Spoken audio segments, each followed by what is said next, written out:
Yeah, so as you can see, I'm in the 267 range, which is exciting. Never really been there before.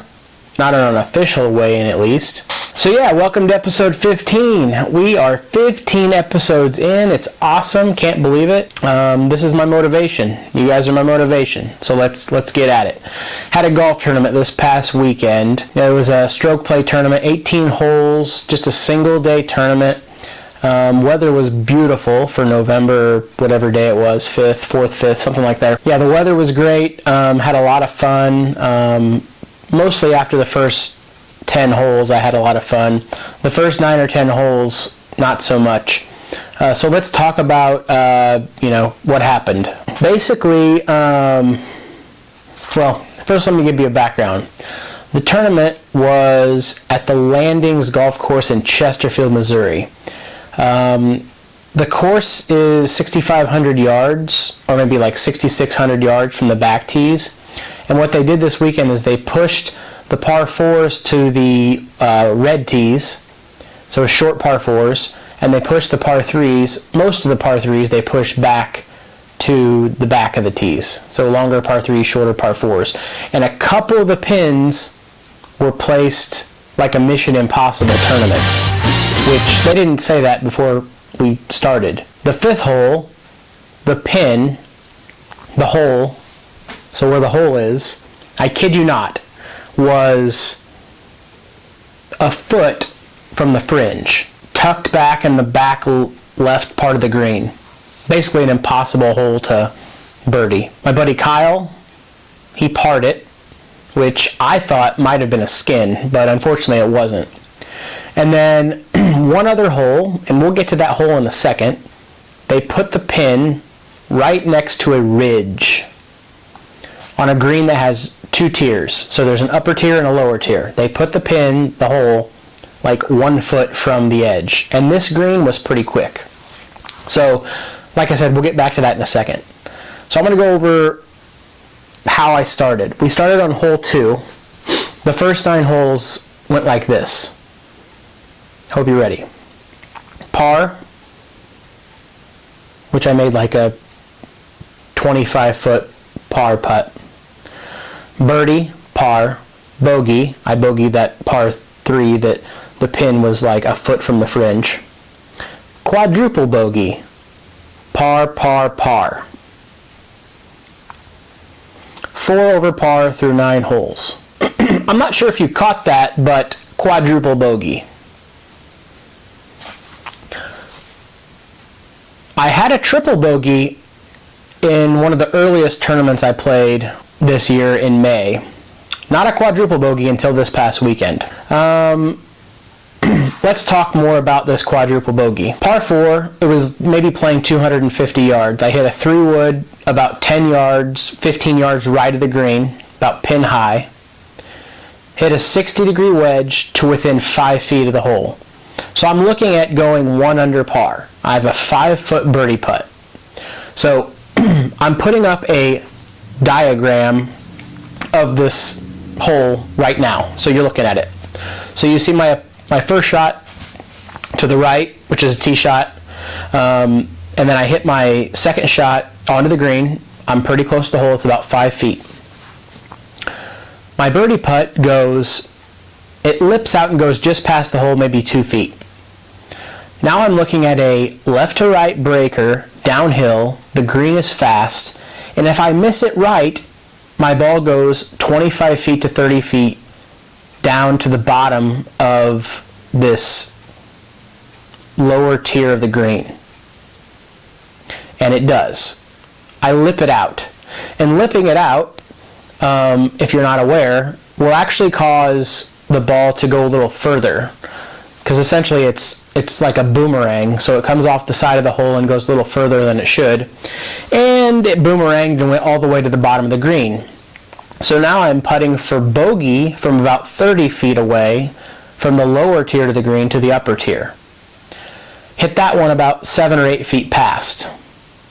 My next shot, which I thought I was just trying to coddle it down near the hole, ends up going back to the bottom of the green. So now I'm hitting for, let's see, I guess I'm putting for 7 from the bottom, something like that. Comes back up near the hole and I make an 8. So I make an 8, a quadruple bogey. Let's just say when I walked off that green, my first thought, well, let's back up. When I was putting for my 7th or 8th putt, I really wanted to just pick up the ball and leave. I was so frustrated. I was very frustrated at how they set that hole up. They did it just to have people do what I did. And I understand I'm the one hitting those putts. And yes, you know, I probably should have been more careful. It's just really frustrating when it's not really a fair hole location. But let me just put the excuse aside and say I wanted to just go John Daly on it and pick the ball up and leave. I wanted to go to my car and I wanted to, as my friend Kyle would say, have a trunk slammer and just slam the trunk and leave and be done. But I left that green, although frustrated, just basically thinking about getting to the next hole and trying to make birdie. So yeah, I was 4 over par because that hole threw 9 holes. I don't know. At that point, like I said, I'm just frustrated. I tried to birdie the next few holes, had good opportunities, just couldn't do it. So I'm walking to the 11th hole at 4 over par. Pretty much mentally drained at this point because it's a par 5 and I parred it, and both my tee shot and my second shot were basically tops. That hasn't happened consecutively in a long time. But I did that and I parred the hole. It was a par 5, short par 5, should have made birdie. So coming off of the 11th green, I was just mentally drained. But I picked myself back up on the 12th tee, hit driver just short of the green on a par 4, got up and down for birdie on hole 12. Hole 13, par 3, I hit it to about 20 feet from the hole and made birdie there too. So that's 2 birdies in a row. Next hole I make par, and the hole after that I make par. But both were birdie putts. Gave myself opportunities. I then birdied the next 2 holes, so holes 16 and 17, a par 4 and a par 3, to get back to even par with 2 holes to play. So I basically went from not wanting to play in the tournament anymore to being back in what I would call contention to make some money. So going into hole 18, which is a short par 4, I was even par. And kind of flubbed up a chip shot on that hole and ended up making par. And then I come to hole 1, which is my last hole of the day. Short par 4, hit my second shot within about 8 feet of the hole. So I'm looking at a birdie putt to go to shoot 71, 1 under par. And I hit it past by maybe 1.5 feet. From there, I don't know what I was thinking, but this is a great lesson to be learned. It's a formality. I just got to make a 1-foot putt, right? So I step over it. I don't even think to read the putt. I'm just going to go right at the center of the cup. And I pushed it a little bit and lipped out. So I missed a 1.5-foot putt. I mean, that's ridiculous. 1.5 feet. Anyways, missed a 1.5-foot putt for par, and I shot 73, which was at least good enough for 4th place. And my birdie on hole 17, which was the par 3 that got me back to even par, that ended up being a skin. So I won a couple $100. So that was great. But yeah, so let's talk about a few things that I learned, and I wrote these down in my journal. I really showed that you should never give up because there's always holes that you can birdie, especially at a tournament like this where the par 4s are pretty short. I need to stay focused even when it's what I think to be a formality. 1.5-foot putt to end the day, could shoot even par after being 4 over, and I, have a mental lapse and gave a stroke away. Something else I learned is that it's important to take it 1 hole at a time.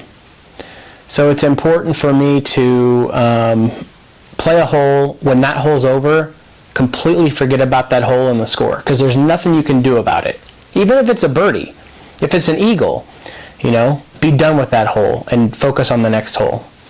And that quadruple bogey sort of sent a message to myself. It really sent a message that said, all right, you screwed up, but it's time to move forward. So I think I'll learn a lot from that, and I think I'll be able to draw on that experience next season, and to hopefully play better golf. All right, so let's talk about what is new. I am going to start using MyFitnessPal.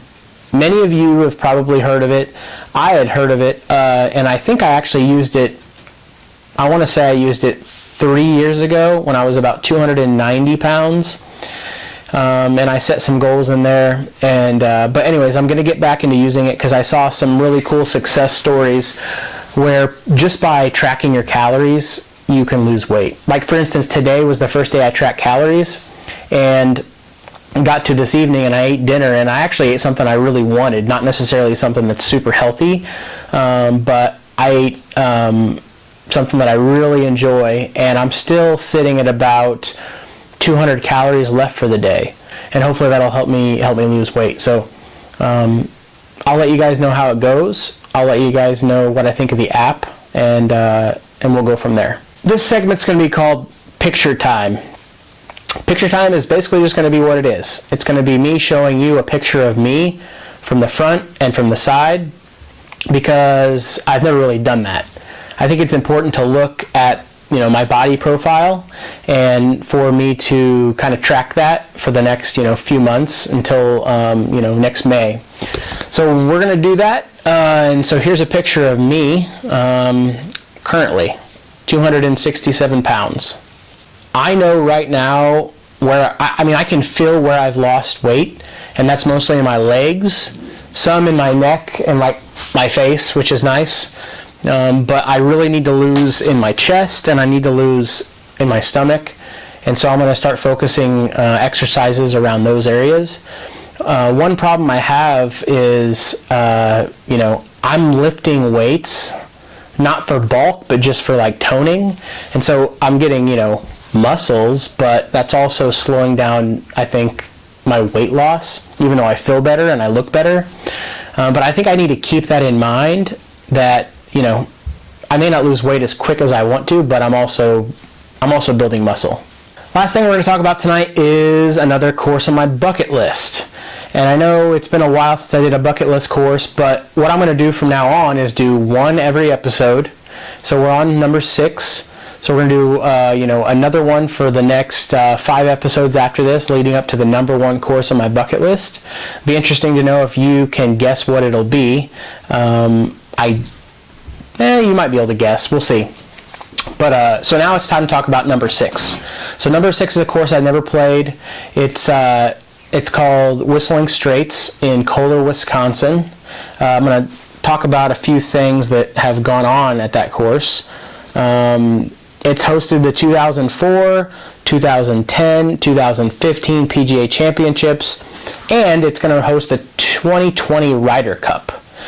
So that would be really exciting to get to go up there and watch the Ryder Cup.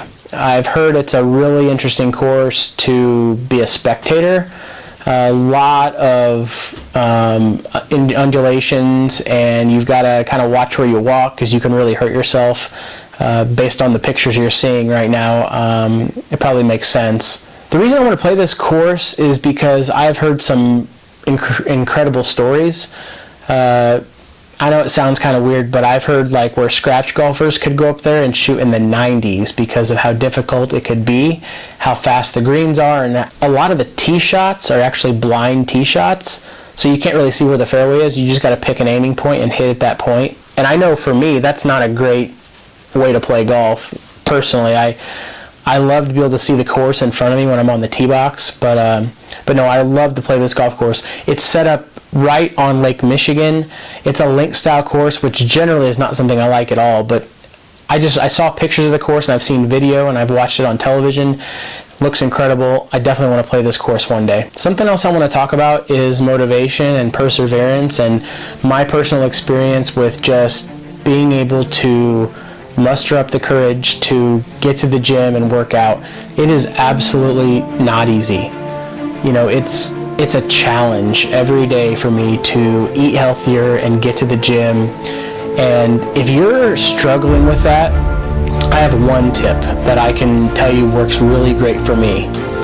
Find music or motivational videos that speak to your heart. And I'm not saying that those videos are what's motivating you, because really ultimately inside you should be motivated by yourself. I mean, you know, but anything that enables you to turn left to go to the gym versus turn right to go to, you know, a fast food place, use those tools. Most of the time those tools are free, so I really recommend that. Find something you love, find something that enables your motivation, and just stick with it, because that's really what's helped me, and I know it can help you too. So until next time, guys, thanks for watching, thanks for the support, and I'll talk to you next week.